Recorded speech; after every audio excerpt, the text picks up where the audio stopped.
I did not do anything illegal. Bob Gale did something illegal. Right. We didn't do anything that was illegal. In the ever-twisting corridors of Hollywood history, one of Tinseltown's most intriguing tales is the legal drama surrounding Crispin Glover and Back to the Future Part 2. Great Scott. After the film's release, a legal battle unfolded, challenging the very norms of actor representation, the ethics of filmmaking, and spawning a bitter rivalry that has continued for decades. Crispin asked for some things that were pretty ridiculous for an actor in his position in the industry. Bob Gale, he lies about things. To get a proper understanding of what led to one of Hollywood's most unique legal disputes, let's go back in time and learn a little bit more about the actor at the center of this feud. What? In the early 1980s, Crispin Glover began carving a niche in the entertainment industry with his avant-garde charisma and intense acting style. Crispin's early career saw him taking on supportive film roles and television guest appearances. However, it was his casting as the eccentrically nervous George McFly in the 1985 blockbuster Back to the Future that marked a turning point, securing his place in the annals of iconic cinematic characters. Crispin had this unusual way of talking and these strange mannerisms, and he was George McFly, there was no question. I'm writing this down, this is good stuff. An important part of the film was Crispin portraying George McFly as an older man. And you're right. You're right.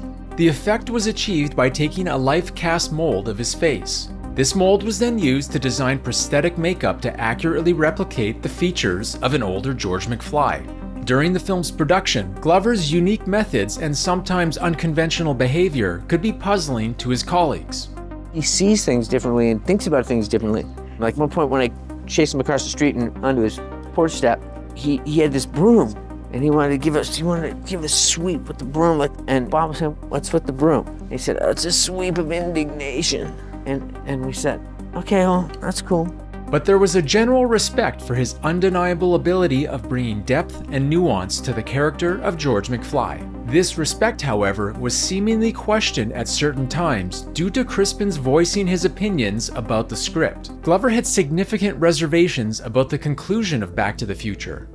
It was not a good idea for our characters to have a monetary reward because it basically makes the moral of the film be that money equals happiness. The characters should be in love and that the love should be the reward. Zemeckis got really mad at me when I said this. Didn't you see at the end the characters, they were more in love? That part was good. I was all for it, but I think it pollutes it. Do you think the money could have been a peripheral effect of the happiness that they had, that they I think changed? It's a bad message. Really? I do. In 1985, Back to the Future roared into theaters, quickly becoming a cultural phenomenon and a defining film of the decade. The film topped the box office for 11 weeks, ultimately becoming the highest-grossing film of the year. Its success extended beyond financial gains, resonating deeply with both critics and audiences, earning widespread acclaim for its script, special effects, and the chemistry among its cast. Like I've always told you, you put your mind to it, you can accomplish anything. With the film a huge success, and its ending begging for a sequel, the creatives behind the first film, writer-director Robert Zemeckis and writer-producer Bob Gale, pushed forward to continue the time travel adventures of Marty McFly and Doc Brown. So Sid Sheinberg immediately got to work and made deals with Michael J. Fox and Christopher Lloyd, and it was easy. They said, "Hey, Bob and Bob are doing it, fine, we're in." So we contacted Leah, and she said, "If you guys are doing it, yes, I'll do it." We contacted Tom Wilson. He said, "If you guys are doing it, yes, I want to do it." We contacted Crispin Glover's representative, and it was a little different with Crispin. It broke our hearts that now we couldn't have Crispin in the movie because we could have really had some fun with him. Unable to figure out a deal with Crispin, but still looking to have George McFly in the story, Zemeckis and Gale came up with some workarounds. So the whole idea of the alternate 1985, where Lorraine had married Biff, came about because Crispin didn't want to be in the movie. The team used previously filmed footage of Glover from the first movie for certain scenes and cast another actor, Jeffrey Weissman, for new scenes. Weissman wore prosthetic makeup and was often filmed from behind or with obscured angles to minimize recognition issues. Most of the workarounds used in Part 2 weren't really an issue for Glover, but there was one aspect to what the production did that pushed him to sue. my lawsuit was about copyright infringement. And they owned, you know, the character that they wrote, but they didn't own me. They didn't own my face. The actor portraying George McFly in Part 2 did wear prosthetic makeup to more closely resemble Crispin Glover. But the production didn't just try to resemble Crispin's face. They actually used Crispin's face from a saved mold. They had taken the molds of my face from the old age makeup from the original film and put another actor into prosthetics that were made from my face, and they interspliced that actor's performance with small portions of myself. Which you had done for the first film. For the first film. To make it look like you were doing a performance that you hadn't done. That's right, to fool audiences into believing that I was in the film. Had they only hired another actor, which is a kind of what I thought happened, that would have been totally legal. And I would have been completely fine with that. The girlfriend character was played by a different actress, and they just hired it. I think they put a wig on her, maybe, but they didn't put prosthetics on this person. But it's not normal to put a different actor in that person's face. You have to negotiate for that.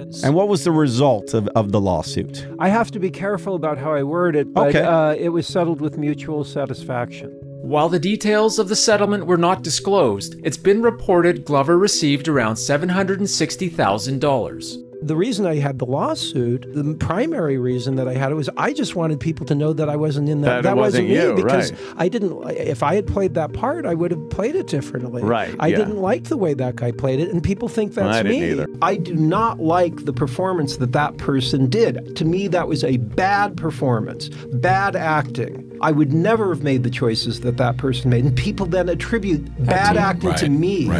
That's really screwed up. While the lawsuit itself came to a conclusion, the issues did not end for Crispin Glover. There are scars or wounds from that kind of a situation.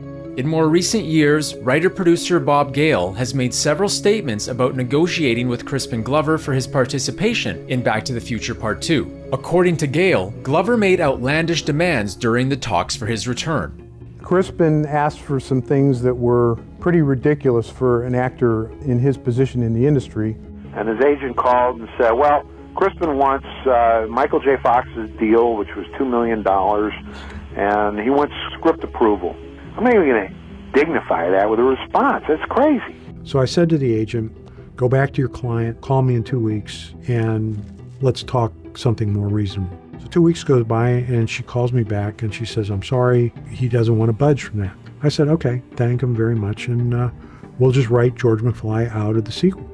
He said that I had asked for the same amount of money that Michael J. Fox was getting in the film. It's a total fabrication. I actually wanted to be in the film, but the offer was less than half of what Leah Thompson and Tom Wilson, who had similar-sized roles. And it wasn't fair. You know, there's some actors that think that popcorn movies are just awful things. They're true artistes, you know, and Crispin was in that mode.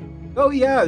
Crispin's such a weirdo. Crispin's so whatever. I was a professional on that film. And the definition of non-professional, more than non-professional, is to do something illegal. That's what Bob Gale did. I did not do anything illegal. Bob Gale did something illegal. Other people did as well. The reason I say him is because he's the one that continues to promote it. Nobody else does. Gale has also made claims that no illegal actions were made by the production when it comes to how they included the George McFly character in Part 2. We checked with the legal department Universal. We had permission to use footage of him from the first movie in the second movie, and they said yes. And do we have permission to make another actor resemble him? Yes. And you see that all the time. We didn't do anything that was illegal. What Gale seems to avoid mentioning is the use of the mold of Crispin Glover's face, which is the specific issue Crispin has. Classic thing where somebody will blame a victim when they have done something illegal. That's what Bob Gale does. That is incredibly infuriating. The reason that he's doing this is because he wants to throw the track off of the conversation of that what they had done was illegal. So he's trying to justify as to why it was good for them to do this illegal thing. He is a creative person. You know, he wrote the screenplay, I mean, and there are positive aspects about it, but there's negative aspects. And because I had confronted some of those negative aspects, I mean, it's more complex than that, but that ended up turning into this spite.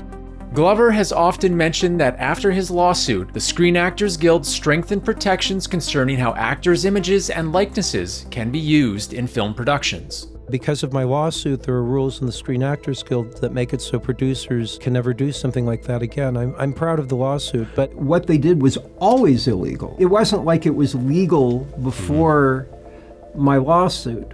They stole something. It's really that simple. I did enjoy playing the character. I did enjoy working with Robert Zemeckis and the cast. Had none of this happened, you know, had there never been a sequel to Back to the Future and there was just the original film, I would be there at those things and smiling and, you know, giving everybody a hug, all that. It would have been a celebration.